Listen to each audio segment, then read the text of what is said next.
Friends, here our concept is how to transfer a file from local server to remote server and vice versa using Paramyco of Python. See, simply you are having one local server and you are having one remote server. Just assume that.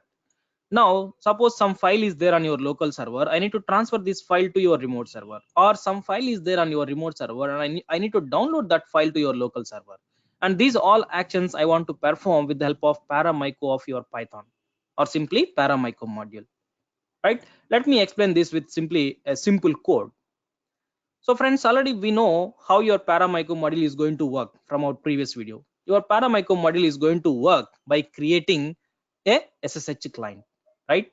Anyway, you are using Paramyco. That's why first of all, you need to import that module. Then you need to create SSH client, right?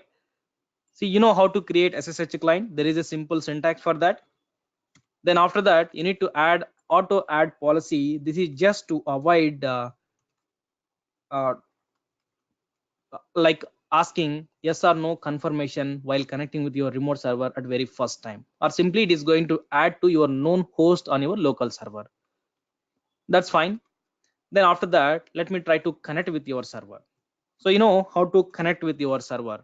So simply using this SSH, we created a connection with your remote server, and whatever the connection we establish, that will be pointed with the help of SSH object or SSH client. That's it. Now suppose uh, guys, actually I forgot to give this point in your previous video. That is, once if your work is done with the help of your SSH client, finally you can also close your SSH client connection. Even though if you don't close, by default it will be closed after some time, but it is better practice to close your SSH client once your work is done with your SSH client. That's fine. So using this SSH client, you can execute some commands. But here our requirement is we need to transfer a file to your remote server, or we need to download a file from your remote server. So for that, you need to create from this SSH client one SFTP object or SFTP connection. So for that, we have a simple syntax. See that? Let me open my code. So guys, here I'm going to write simply SFTP client object or simply connection with the help of SFTP SSH client dot open SFTP. That's it. Now, with the help of this fifth line, we are opening SFTP connection with your remote server. Now, using this SFTP client object or connection, we can transfer a file or we can download a file from your remote server. Now, see that I am listing the operations which are there with your SFTP client. So you are having different types of operations. Suppose if you want to change the ownership of a file on your remote server, then you can use SFTP underscore client dot change ownership, right? Likewise, we have suppose current working directory, right? Now see that, let me go and show you that. And one more thing here also, once if your work is done with your SFTP client, you can also close this SFTP connection or session. So be clear, before SFTP client, don't close SSH, because your SFTP is depending on your SSH client object or connection, right? See, now what I am doing is, first let me open my remote server. This is my remote server. Here I have some files. Let's say I'm having a file called paramyco download.txt. In this we have some content. I need to download this file on my local server with the help of Python paramyco. Then simply syntax is, see that, SFTP client dot get your remote server file with complete path. Actually, that is a good practice. Now let me take complete path, home EC2 user, then this file name, right? See that how I am going to write, source EC2 user slash your file. Then on the local host, so for get, you have a source file and then destination. Get means downloading file from remote server. Now suppose I am directly giving paramyco downloaded file.txt. See, I'm not giving complete path, just I'm giving the file name in which you want to store this remote file content. So whenever if you run your Python script, in which location this Python script is there, there it is going to download. Instead of that, if you want to store in any required path, then you have to provide complete path on your Windows server. Anyway, as of now, I'm running this code from my Windows server, right? See, in our case, local server, remote server, and our remote server is Linux and local server I am taking as Windows. Any combination will work, right? Now see that. Let me save it and run it.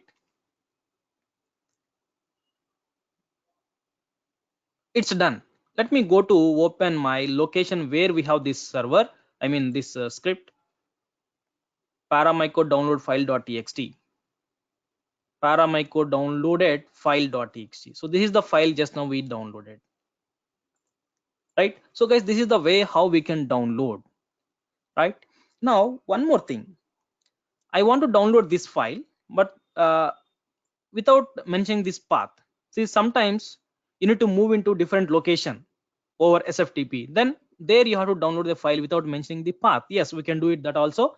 Very simple. See that before going to download your file, what we have to do is we need to move our SFTP connection, or we need to change the location of your SFTP client object on your remote server by using change directory operation.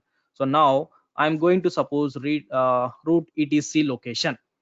Yeah, let me take simply home EC2 user.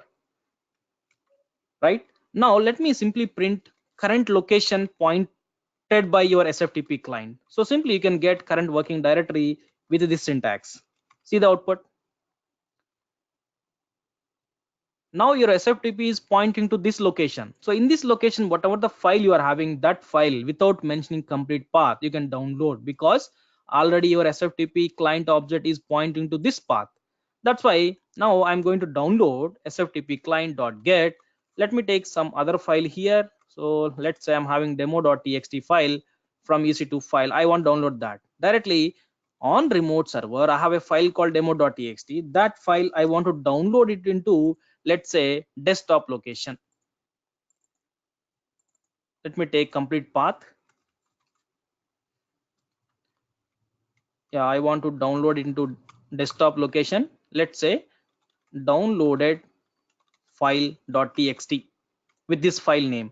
And be clear, we are working with Windows, I mean local server. We are downloading our file to this Windows server. That's why whenever if you are mentioning a path, it is always good to mention 2 slashes in your path whenever if you are providing your path manually. Now let me save it and run it.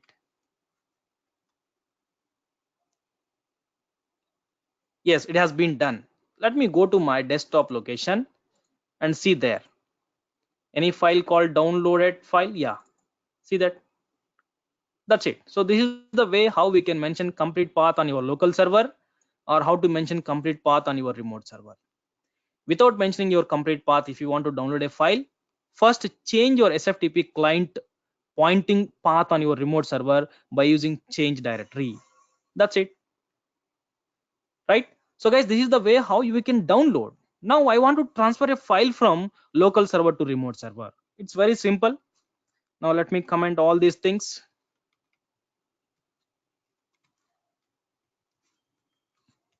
Suppose in the current location I have some file.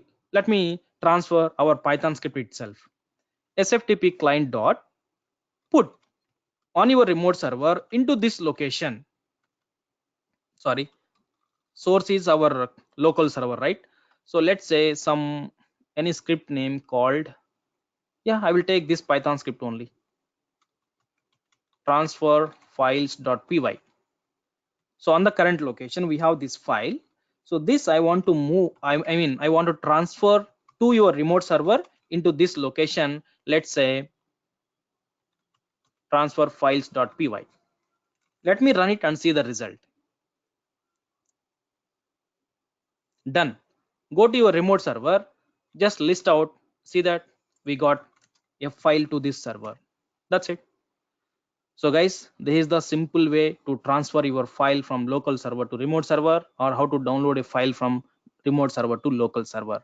So the very important point here is, whenever if you are transferring a, whenever if you are downloading a file, then remote server file path is the source and destination is on your local server.